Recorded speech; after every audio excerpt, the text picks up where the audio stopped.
Hello, darkness, my old friend.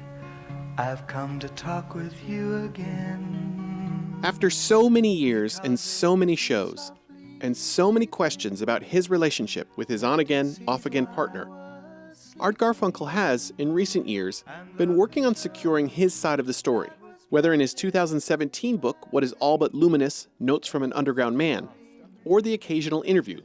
Garfunkel is talking. I sat down with him just before his book was released in paperback. I was very nervous coming here to do this interview. This is all very serious stuff. There's a lot of people out there. I want them to like me. In my opinion, I've been under the radar all my professional life. It's time to say, who is Art Garfunkel?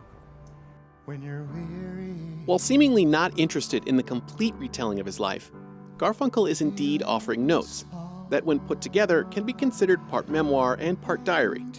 When I was 5, I knew I could sing.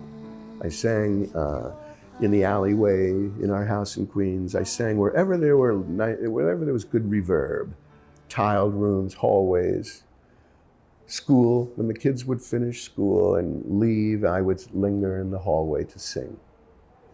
And I discovered I had a nice voice, and I went very private with it. And when I found Paul Simon, 3 blocks away, at age 11, I found the same kind of turned on New York kid working on getting better and better at something, the guitar. We were natural mates. We have warmer times and colder times. The fact that he's this Queens fellow who's so damn different from me, and that we made a togetherness, is a hell of a trick. For those hoping for more about his at times tumultuous relationship with Simon, Garfunkel is not ready to go there, sticking instead to the content of this book. And you yourself say, if you're looking for the big, deep biography, that's not this book. That book is coming. Yeah. So is that book coming? Yeah, I'll get to that. It was great joy to write this. It really suited me. I felt early in the game, I'm a writer. I can do this. So I'll do it again, and I'll go into Simon and Garfunkel more. What Garfunkel is offering right now are broad contemplations about his life and how his work may be remembered.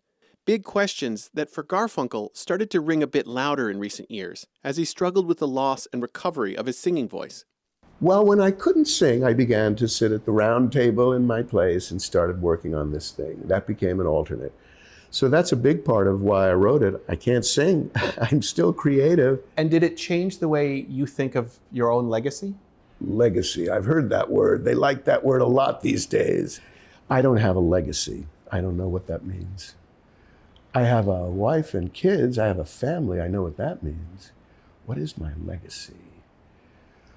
The world and all of its glamorous stars is a hit parade. They come up and then they go down, except for J.S. Bach. He seems to stay up there. But I'm discouraged at how we love certain people and then it fades. I've heard kids say, Sinatra, who's Sinatra? They never heard that word. I take this very poorly. I want them to think Simon and Garfunkel they were indelible. We did something that has value through the decades. And do you really question if that's going to be the case with those records that you made back then? Well, we love, everything's here and gone. That's why I use the Sinatra example. You mean we forgot that name? It's kind of all here and gone.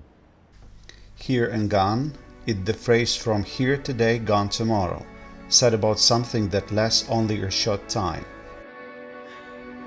It's kind of all here and gone. But isn't that everything anyway? And isn't it discouraging? I don't know. I'm of two minds. On one hand, I feel that it is discouraging. On the other hand, I feel like it's freeing. It's freeing. Because why suffer? We're here to do our work, and if the tree falls in the woods, maybe someone's there to hear it. We're here to do our work. Is the work worthwhile or worthless? Let's say it's worthwhile. Is it good? Is it very good? Is it extraordinary? Is it worth saving amongst civilization? Do we want to save it like we saved Beethoven? Is it really worthwhile? That's a key question, certainly when I'm recording. I contend, though, that 100 years from now, people are still going to be listening to the sounds of silence. Well, thank you. We'll see. And whispered in the sound These questions are, of course, impossible to answer, but they are the questions that busy Garfunkel's mind. And do you think the artistry that comes with singing, does that allow you to quiet these thoughts and feelings? Yes, it does. It's another place. When you sing, as you're in the very first line of the song, you're in another place. It's peaceful. It's believing that something's worthwhile. Giving beauty to the line is a worthwhile activity. It's another place. I have a photograph. Preserve your memories. They're all that's left you.